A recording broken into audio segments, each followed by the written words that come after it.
Bien-aimés, nous sommes toujours dans Apocalypse.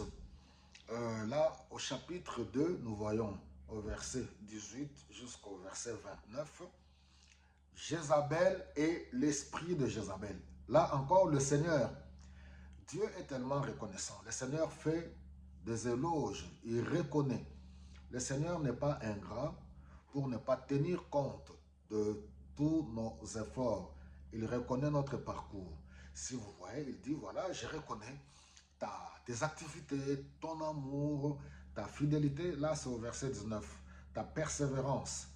Et voilà, je sais que tu es encore plus actif maintenant qu'au commencement. N'oublions pas, nous sommes en train de voir les 7 églises de l'Asie mineure qui sont l'image des églises de toutes les époques.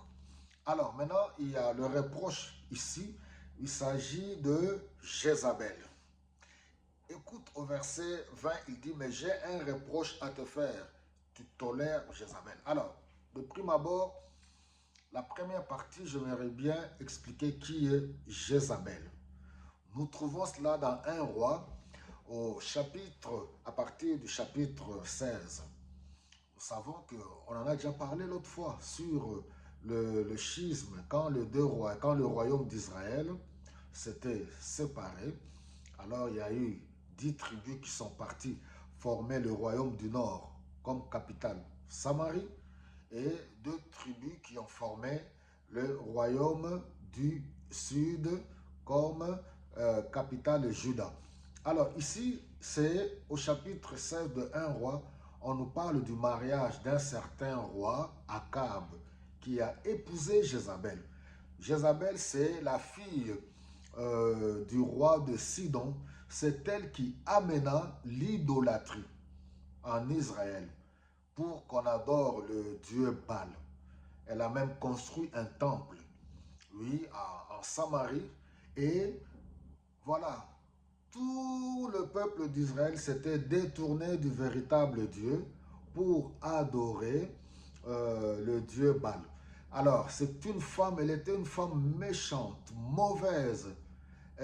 Elle avait ses prophètes à elle, qu'elle gardait, qu'elle nourrissait, et elle exécutait tous les vrais prophètes de Dieu. Et le roi Akab, on en a déjà parlé sous le leadership faible, le roi Akab obéissait à cette femme. En fait, c'était elle qui dirigeait, qui régnait. Et le roi Akab n'était que, voilà, une marionnette, quoi. Alors, nous voyons que Jézabel avait même défié le Dieu d'Israël. Elle a voulu ôter la vie, elle a menacé le prophète Élie, mais nous savons qu'on ne peut pas défier Dieu et en sortir victorieux.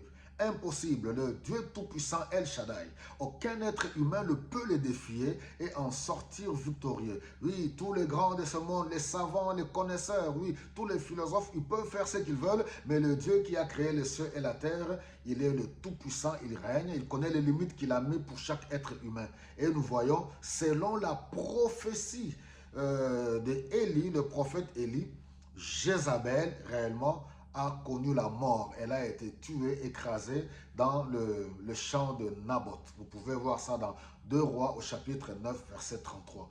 Alors, Jézabel, c'était cette femme-là. D'abord, là, je voulu expliquer, si vous voulez connaître en détail, lisez à partir du 1 Roi au chapitre 16, chapitre 17, chapitre 18. Allez-y, continuez et vous aurez réellement une réelle connaissance sur ce qui était réellement Jézabel, l'épouse du roi Akab. Voilà, donc nous allons continuer dans notre deuxième partie. Que le Seigneur vous bénisse abondamment.